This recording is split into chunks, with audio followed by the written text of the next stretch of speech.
نحمده ونصلي ونسلم على رسول الكريم اما بعد فاعوذ بالله من الشيطان الرجيم بسم الله الرحمن الرحيم ورفعنا لك ذكرك صدق الله العظيم وصدق رسوله النبي الكريم الأمين الصلاة والسلام عليك يا سيدي يا رسول الله وعلى آلك وأصحابك يا خاتم النبيين۔ تحریک لبیک یا رسول اللہ، تحریک لبیک پاکستان کے تمام ذمہ داران، تمام عشاقان مصطفیٰ علیہ تحیت و ثنا، آپ حضرات نے جس انداز میں نبی علیہ الصلوۃ والسلام کی عزت آبرو پر پہرا دینے کے لیے 15 نومبر کو لیاقت باغ سے ہوتے ہوئے فیض آباد پہنچے ہیں، حضرت ابو ایوب انصاری نے پوری رات پہرا دیا تو میرے آقا نے فرمایا اللہم احفظ ابا ایوب کما بات یحفظنی، یا اللہ ابو ایوب انصاری نے جیسے پوری رات میرا پہرا دیا، یا اللہ ہمیشہ ان کی تو حفاظت فرما۔ اور جو تم ہمارے تحریک لبیک یا رسول اللہ کے ساتھ کر رہے ہو، یہ آپ کے لیے مناسب نہیں ہے۔ میں بڑا محتاط لفظ بول رہا ہوں، صدا بادشاہی میرے رب کی ہے، وفا موختی ازما بکار دیگراں کر دی۔ وفا تم نے اسلام سے سیکھی، مراد یہ ہے کہ اسلام آباد یہ مسلمانوں کی جو ہے وہ جگہ ہے اور اس کے لیے لاکھوں مسلمانوں نے قربانیاں دی۔ وفا موختی ازما بکار دیگراں کر دی، اور ربودی از گوہر ماں نثارے دیگراں کر دی۔ ہیرے جواہرات تم یہاں سے لوٹتے ہو اور وہ نچھاور غیروں پر کرتے ہو۔ صدا بادشاہی میرے رب کی ہے، اس حد تک آگے نہ جاؤ کہ پھر تمہیں بھاگنے کے لیے اللہ کے غضب سے جگہ بھی نہ ملے۔ مٹے نامیوں کے نشان کیسے کیسے، اور زمین کھا گئی آسماں کیسے کیسے۔ آپ کو جو بھی حضور نے فرمایا مومن بزدل تو ہو سکتا ہے، جھوٹا نہیں ہو سکتا۔ جو تمہیں غلط رپورٹیں دیتے ہیں ایجنسیوں والے، ایک دن عدالت لگنی ہے جہاں ایک بلی کو باندھنے والی عورت جہنم میں چلی گئی، حضور نے فرمایا میں نے دیکھا اس کا چہرہ نوچ رہی تھی۔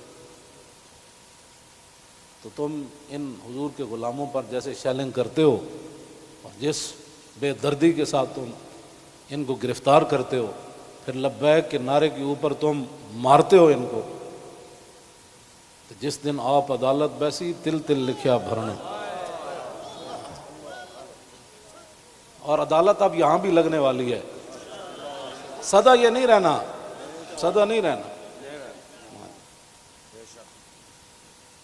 یہ تمہیں تمہاری ایجنسی نے خبر دی کہ ہم جی فرانسیسی امبیسی کے اوپر حملہ کرنے جا رہے ہیں، ہمارے تو تصور میں بھی یہ بات نہیں تھی۔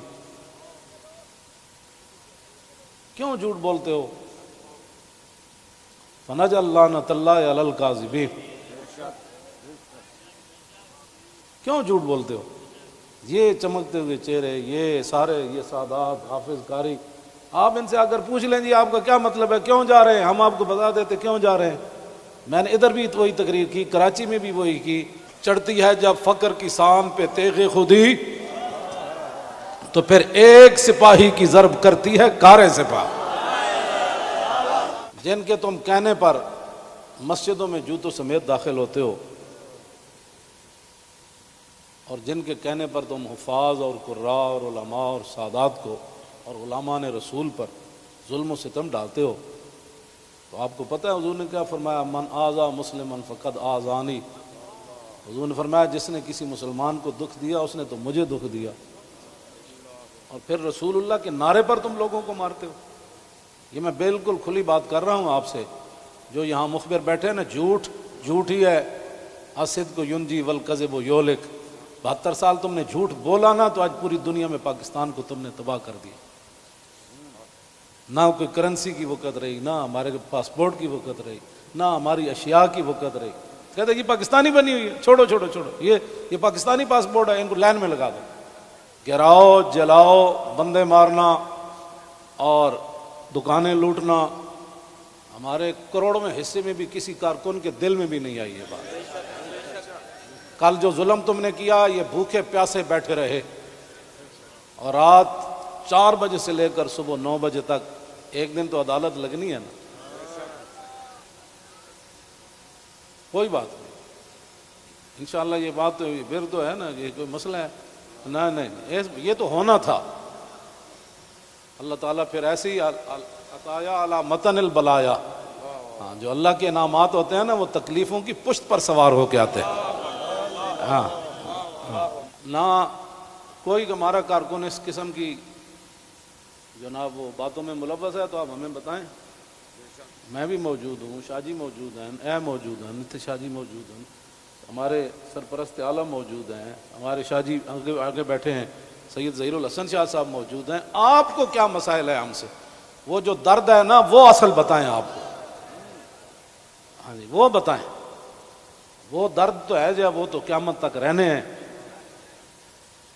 اور یہ نہ ہو کہ قیامت والے دن وامتاز الیوم ایھا المجرمون میں تم بھی کھڑے ہو جاؤ.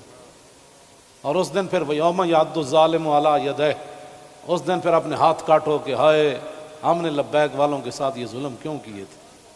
لیکن آج لے ان کی پناہ. کوئی ہمارے مقاصد ایسے نہیں ہیں. آپ کو ایجنسیاں غلط رپورٹ دیتی ہیں اور انشاءاللہ یہ قیامت والے دن انگلیاں بھی بول پڑیں گی. جو تم ہمارے خلاف جھوٹ لکھتے ہو نا کہ یہ منصوبے بنا رہے تھے، یہ دہشت گردی کرنا چاہتے تھے، ہمارے یہ مقاصد میں ہی بات نہیں ہے. ہم تو اتنا چاہتے ہیں کہ بس سفیر نکال دو، بات ختم. ہم نے کیوں اس کو آگ لگانی ہے؟ ہم تو یہ جو ادھر کھڑے ہیں نا، وہ درخت کا پتہ کاٹنے کے لیے بھی ہم تیار نہیں ہیں. اب تم ہم سے کون سا وہ سند لینا چاہتے ہو؟ وہ ذرا سند اختیار کر کے مجھے بھی لاہور بھیج دینا کہ پاکستان کی اس طرح بندہ محب وطن ہوتا ہے، یہ سند ہے اس کی. ہاں، ہمارے شاہ صاحب کو بھی بھیج دینا اور ہم پھر آپ کو اس پر سائن کر کے بھیج دیں گے کہ جی محب وطن وہ ہوتا ہے. میں آگے حذف کر رہا ہوں سارے. ہاں، محب وطن کون ہوتے ہیں میں حذف کر رہا ہوں ساری باتیں. ہاں جی، یہ باتیں ہم نہیں کرنا چاہتے. ہم رسول اللہ کے غلام ہیں اور حضور کی عزت کے لیے ہم باہر نکلے ہیں. تم نے ڈاکہ مارا ووٹوں پر، ہم نے کوئی احتجاج کیا؟ کہ کچھ بھی نہیں کیا. آئندہ بھی ڈاکہ مارو گے تو کیا کرو گے؟ سدا تم نے رہنا ہے. حضور کا دین تو آنا ہی آنا ہے. یہ شاہ صاحب نے جو گفتگو کی ہے نا، اقبال قلندر لاہوری کہتا ہے حلقہ درویشوں وہ مرد خدا کیسا. اے حلقہ درویشوں وہ مرد خدا کیسا، وہ جس کے گریباں میں ہنگامہ رستا خیز.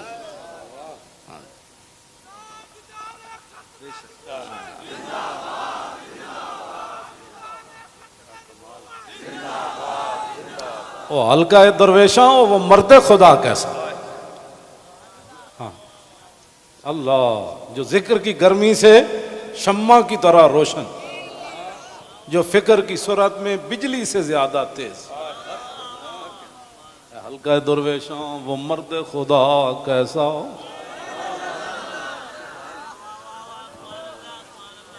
وہ حلقہ درویشاں وہ مرد خدا کیسا. حلقہ درویشاں وہ مرد خدا کیسا. غیرت ہے بڑی چیز جہان تگودو میں. یہ سارے یہ تو آپ کل میں نے جب آپ کا منظر دیکھا نا تو میں نے کہا صدیاں گزر گئیں. آپ نے جو وہاں کل منظر بنایا نا، یہ بنانے سے نہیں بنا، بات کہیں اور سے آ گئی. تاجدار ختم نبوت، اور اللہ تعالیٰ پاکستان کو سلامت رکھے. اللہ نہ کرے کوئی وقت آیا تو یہ سب سے پہلے یہی ہوں گے لوگ. اور میں آپ کو سچی بات بتا رہا ہوں، ان حضور کے غلاموں سے نہ الجھو، ان حضور کے غلاموں سے نہ. باقی رہ گیا ہندوؤں کا مسئلہ، تو ہمیں قطب مینار بھی قطب الدین ایبک چھوڑ کر گیا دہلی میں. دہلی دی جامع مسجد بھی ساڑی ہے، آگرہ دا تاج محل بھی ساڑا ہے. بابری مسجد کا ساتھ جو تم نے کیا اس کا بدلہ تو ہم نے لینا ہے. ہاں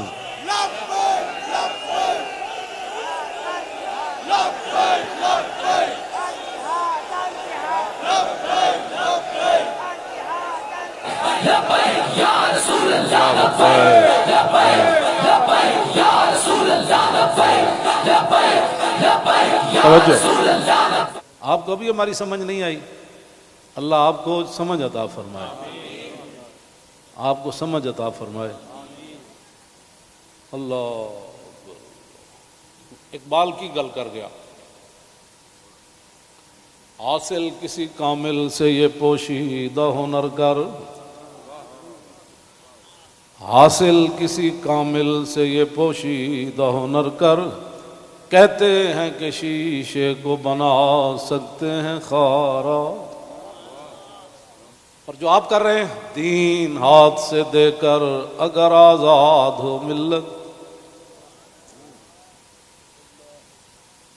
رسول اللہ کی عزت پر بات بن گئی، اور پھر قبر کے اندر رسول اللہ نے پوچھ لیا، ہاں جی وہ آئے تھے تو آپ بجائے اس کے ان کے ساتھ کھڑے ہوتے، آپ ان کو مارتے رہے،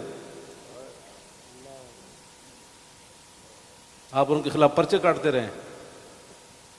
اس طرح نہ کریں، آپ کی بڑی مہربانی ہے. ہم سے بڑا کوئی محب وطن کوئی نہیں، اور ہم سے بڑا کوئی رسول اللہ کے دین کی بات کرنے والے بڑے بڑے ہیں. میں بھی ان کے ساتھ شامل ہوں، یہ نہیں میں کہتا، بڑے بڑی دنیا موجود ہے. میں تو اب بھی نیچے بیٹھنا تھا، ان حضرات نے کہا نہیں اوپر بیٹھے. ان حضرات نے کل جو قیادت کی ہے آپ حضرات کی، اور آپ نے جو قربانیاں دی ہیں، صدیوں کے بعد لوگ کہیں گے نہیں یہ ایسے ہو نہیں سکتا، نہیں ہو سکتا، ایسے ہو سکتا ہے. میڈیا والے ہمارے اپنے بچے ہیں، ان کو بھی ہم کہتے ہیں کہ قیامت والے دن حصل ما فی الصدور بھی ہوگا. میں اس وقت سینے میں کیا سوچ رہا ہوں، آپ کیا ہیں، یہ بھی راز نکال کر رکھ دیے جائیں گے. تو اگر یہ تمہارے یہ باتیں حضور کے کام نہ آئیں، تمہارا یہ کیمرہ، یا تو ہم غلط کام کر رہے ہو نا، تو پھر آپ بالکل ہمارے خلاف بات کریں. جب صرف بات رسول اللہ کی عزت کی ہے، آپ آگے لگے نا، ہم آپ کے ساتھ ہیں. آپ آگے لگے، ہم آپ کے ساتھ ہیں. کوئی بھی آگے لگے، ہماری ویل چیئر پیچھے رہ گئی، ہمارے یہ قائدین پیچھے رہ گئے، تو بات کرنا. اس طرح نہ کریں ہمارے ساتھ. ادھر جو بیٹھے ہیں نا، وہ درد دل رکھنے والے کوئی پاکستان کے بارے میں، وہ ہماری بات اگر ان کے کان صحیح ہیں تو وہاں تک پہنچائیں. لوگوں کے گھروں میں سیڑھیاں لگا کے داخل ہونا، پتہ ہے نا رسول اللہ کنگھی فرما رہے تھے تو ایک بندہ آیا تو اس نے دستک دی، تو پھر وہ جو دروازے کے سوراخ ہیں انہوں نے پھر وہاں سے دیکھا تو رسول اللہ وہ کنگھی لے کر جلدی سے آئے، اور میں قریب تھا کہ میں اس کی آنکھ نکال دیتا. ہم نے جن کا کلمہ پڑھا ہے نا، اور تم نہ کسی عورتیں دیکھتے ہو، نہ بچیاں دیکھتے ہو، نہ بچے دیکھتے ہو، نہ مسجد دیکھتے ہو. اور یہ میڈیا والے قیامت والے دن مسجدیں تو اٹھا کر رکھ دی جائیں گی، لیکن میڈیا کا سامان نہیں رکھا جائے گا، یہ ان پلڑوں میں رکھا جائے گا. اس دن پھر کیا ہوگا؟ آپ کم از کم مسجدوں کے تقدس کا تو خیال کریں کہ بھائی جوتوں سمیت مسجدوں میں داخل ہو جاتے. ایک وہاں دروازہ توڑا گیا تو پورا میڈیا چیخا، حجی یہ کیا ہو گیا، کیا ہو گیا. تو آپ کو پتہ ہے کتنے مسجدوں کے دروازے انہوں نے توڑے، کتنی مسجدوں میں جمعہ نہیں ہوا، کتنے اماموں کو اٹھا لیا گیا، کتنے خطیبوں کو اٹھا لیا گیا، اس جرم میں کہ لبیک کا نعرہ لگانا ہے. یہ تو لگنا ہے. میرے آقا و مولا اونٹنی پر سوار ہو کر تشریف لے جا رہے ہیں. یہ ہمارے لیے تھا، ورنہ وہاں اس اونٹنی نے کیسے پھسلنا تھا. اونٹلی پھسلی، حضرت طلحہ بن عبید اللہ چھلانگ لگا کر رسول اللہ کو جا کے ہاتھ رکھا، جعلن اللہ فداک یا رسول اللہ، حضور آپ کی اونٹنی کیوں پھسلی؟ میں جو قربان ہونے کے لیے صرف اونٹنی پھسلی تو اتنے بڑے واقعات ہو گئے، اور تم ہمیں لالا پاپی دیتے ہو، ایسے ہو جائے گا تو ایسے ہو جائے گا، ایسے کچھ بھی نہیں ہوگا۔ ہاں، حضور کی عزت پر پہرا دو۔ ہم چاہتے ہیں کہ قیامت والے دن آپ بھی رسول اللہ کی ناموس کے محافظین کی لائن میں آ جائیں۔ توجہ، آپ اس لائن میں لگ جائیں جس میں نور الدین لگا ہوا ہوگا، آپ اس لائن میں لگ جائیں جہاں صلاح الدین لگا ہوگا، آپ اس لائن میں لگ جائیں جہاں محمود غزنوی لگا ہوگا، شہاب الدین محمد غوری لگا ہوگا۔ کیوں اس طرح اپنی دنیا آخرت برباد کر رہے ہو پھر؟ اور جو نکلتے ہیں آپ ان پر بھی ظلم کرتے ہو، اس کی اجازت نہیں ہے۔ نہ اپنی نالائکیاں تاریخ لبیک کے اوپر ڈالتے ہو، اور چوکوں میں کھڑ کے آدھے گھنٹے کے لیے احتجاج کرنے سے کشمیر آزاد نہیں ہوتے۔ کشمیر آزاد ایسی ہونا ہے جیسے مکہ فتح ہوا، جیسے بدر فتح ہوا۔ ہاں، آدھا گھنٹہ کارپوریشن کے بندے کھڑے ہو جائیں گے اور وہ بھی ختم ہو گئے، آدھے گھنٹے میں کارپوریشن کے بندے نے تو اپنی تنخواہ لینی ہے، باز آ جاؤ۔ تم بتاؤ جو درد ہے وہ ہمیں بتاؤ۔ پاکستان جن مقاصد کے لیے بنا وہ تو یہی ہے جو ہم یہاں بیٹھے ہیں۔ اگر اس کے علاوہ کوئی قائد اعظم محمد علی جناح اور علامہ اقبال قلندر لاہوری، لیاقت علی خان، حضرت مولانا سید نعیم الدین مراد آبادی، سید ابو الحسنات قادری، مولانا مصطفیٰ رضا خان، مولانا حامد رضا خان، اگر ان کے کوئی اور مقاصد تھے تو ہم نہیں سمجھ سکے، آپ ہمیں لا کر دکھائیں۔ اس طرح نہ کریں۔ پاکستان ہمیشہ جو قومیں بنیادیں چھوڑ دیتی ہیں وہ قومیں ختم ہو جاتی ہیں، بنیاد پر ہی تو ہم کھڑے ہیں۔ پاکستان کا مطلب کیا؟ دستور ریاست کیا ہوگا؟ اور پاکستان جن مقاصد کے لیے بنا ان مقاصد کے ساتھ ہمارے ساتھ باتیں سنا کرے۔ اور جھوٹا بندہ جھوٹا ہی ہوتا ہے، جھوٹیاں خبراں تے کدی بھی تانوں حق نہیں بنتا۔ پتہ ہے کتنی قیامت نو سزا لبنی تانوں۔ ایک آل رسول تسی انہوں نے جناب جا کے انہوں دے منہ تے تسی جتیاں مارنے ہو لوگاں دے، تو لبیک کیوں کہنا؟ بھائی یہ تو کمال ہے، یہ تو گو بھی کہتی ہے لبیک یا رسول اللہ، ہرنی بھی کہتی ہے لبیک یا رسول اللہ، صحابہ بھی کہتے ہیں لبیک یا رسول اللہ، اور تم منہ پر جوتے مارتے ہو۔ آپ کی کس نے تعلیم کی؟ پھر تم علماء کو تانے دیتے ہو کہ دین دے ٹھیکیدارن، اسی دین دے ٹھیکیدار نہیں لیکن چوکیدار ضرور ہیں۔ تسی ٹھیکیدار ہو جی شاہ جی؟ نہیں، تسی بس تسی شاہ جی ہاں چوکیدار ہیں۔ اب یہ لفظ تمہیں کون پڑھاتا ہے کہ تم علماء کو دیکھ کر کہو تم دین دے ٹھیکیدار ہو؟ شرم مارے میں اندر بڑی ہوں، تم سمجھا میں کو ڈری ہیں۔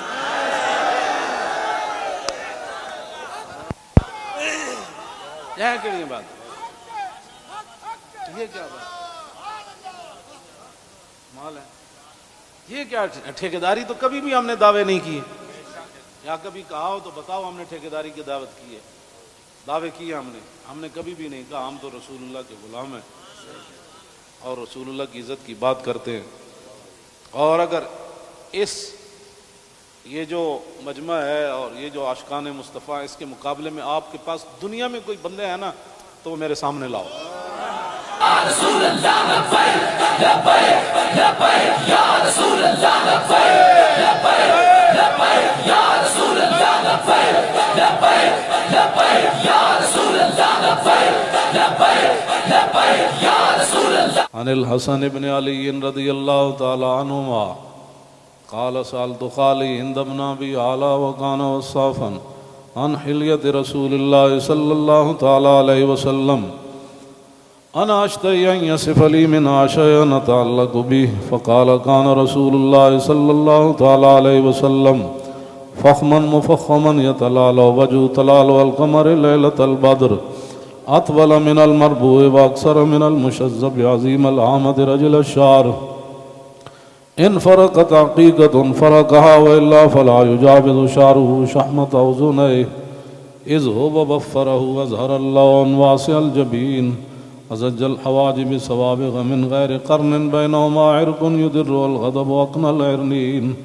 له نور يحسبه من لم يتأمل وشم كس اللحية سهل الخدين دلي الفم مفلج الأسنان دقيق المسربة كأن عنق أجيد دمية في صفاء الفضة معتدل الخلق بادن متماسك سواء البطن والصدر عريض الصدر بعيد ما بين منكبين ضخم الكراديس أنور المتجرد موصول ما بين اللبة والسرة بشعر يجري كالخط عاري الثديين والبطن مما سوى ذلك أشعر الذراعين والمنكبين وعالي الصدر طويل الزندين رحب الراحة شسن الكفين والقدمين سائل الأطراف أو قال شائل الأطراف خمسان الأخمسين مسيح القدمين ينبو عنهما الماء إذا زال زال قلعا يخطو تكيفا ويمشي هونا ذري المشية إذا مشى كأنما ينحط من سبب وإذا التفت جميعا خافض الطرف نظره إلى الأرض أكثر من نظره إلى السماء جل نظر الملاحظة يسوق أصحابه يبدأ من لقي الصلاة.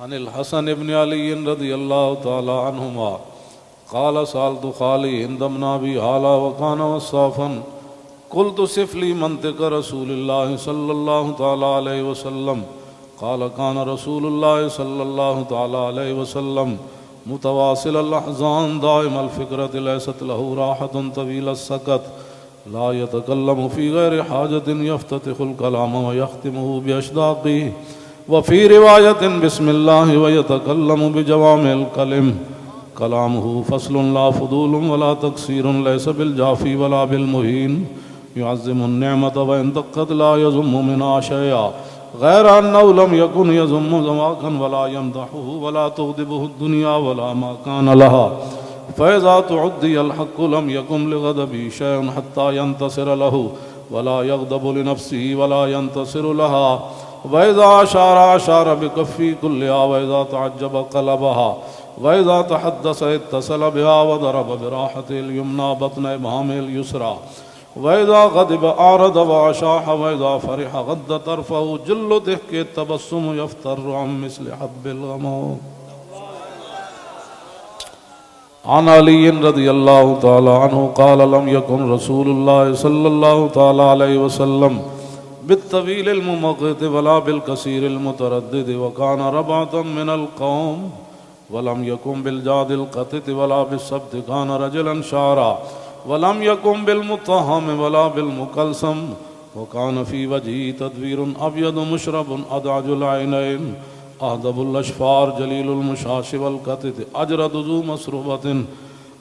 ذو مسربة شسن الكفين والقدمين إذا مشى تقلع كأنما ينحط من سبب وإذا التفت معه بين كتفي خاتم النبوة وهو خاتم النبيين أجود الناس صدرا وأصدق الناس لهجة وألينهم عريقة وأكرمهم عشيرة مرة وبداهة هابا ومن خالته معرفة أحبا يقول نايته لم أر قبله ولا بعده مثله. عن الحسن بن علي رضي الله تعالى عنهما قال سألت خالي هند بن أبي هالة وكان وصافا عن حلية رسول الله صلى الله تعالى عليه وسلم أشتهي أن يصف لي منها تعلق بي فقال كان رسول الله صلى الله تعالى عليه وسلم فخما مفخما يتلال وجه تلال القمر ليلة البدر فذكر الحديث بطوله قال الحسن فكتمت الحسين زمانا ثم حدثته ووجدته قد سبقني إليه فسأله عما سألته ووجدته قد سأل أباه عن مدخلي وعن مخرجه وشكلي فلم يدع منه شيئا. قال الحسين سألت أبي عن دخول رسول الله صلى الله تعالى عليه وسلم فقال كان إذا آوى إلى منزله جزا دخوله 3 أجزاء، جزءا لله عز وجل وجزءا لأهله وجزءا لنفسه، ثم جزا جزء بينه وبين الناس فيرد ذلك بالخاصة على العامة ولا يدخر عنهم شيئا. وكان من سيرته في جزء الأمة إيثار آل الفضل بإذنه وقسمه على قدر فضلهم في الدين، فمنهم ذو الحاجة ومنهم ذو الحاجتين ومنهم ذو الحوائج، فيتشاغل بهم ويشغلهم فيما يصلحهم والأمة من مسألتهم عنه وإخبارهم بالذي ينبغي لهم، ويقول ليبلغ الشاهد منكم الغائب وأبلغوني حاجة من لا يستطيع إبلاغها. ثبت الله قدمه يوم القيامة لا يذكر عنده إلا ذلك ولا يقبل من أحد غيره. يدخلون رفادا ولا يفترقون إلا عن زواكم ويخرجون أدلة يعني على الخير. قال فسألت عن مخرجه كيف كان يصنع فيه؟ قال كان رسول الله صلى الله تعالى عليه وسلم يخزن لسانه إلا فيما يعنيه ويؤلفهم ولا ينفرهم ويكرم كريم كل قوم ويوليه عليهم ويحذر الناس ويحترس منهم من غير أن يطوي على أحد منه بشره وخلقه ويتفقد أصحابه وسأل الناس عما في الناس ويحسن الحسن ويقويه ويقبح القبيح ويوهيه معتدل الأمر غير مختلف فيه لا يغفل مخافة أن يغفلوا أو يملوا لكل حال عنده وتعد لا يكسر عن الحق ولا يجاوزوه. الذين يلونه من الناس خيارهم أفضلهم عنده أعمهم نصيحة وأعظمهم عنده منزلة أحسنهم مواساة ومبازرة.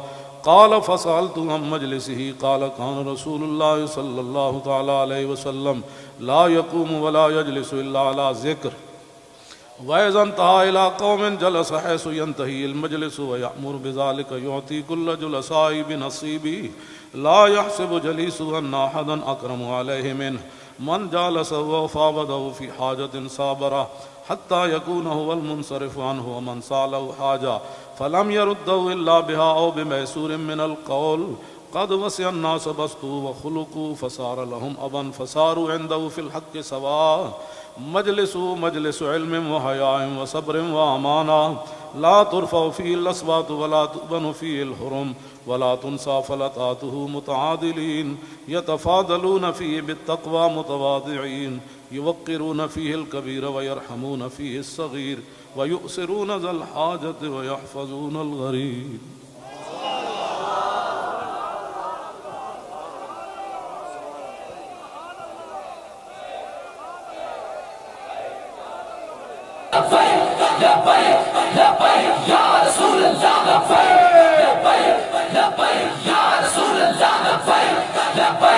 لبيك يا رسول الله لبيك لبيك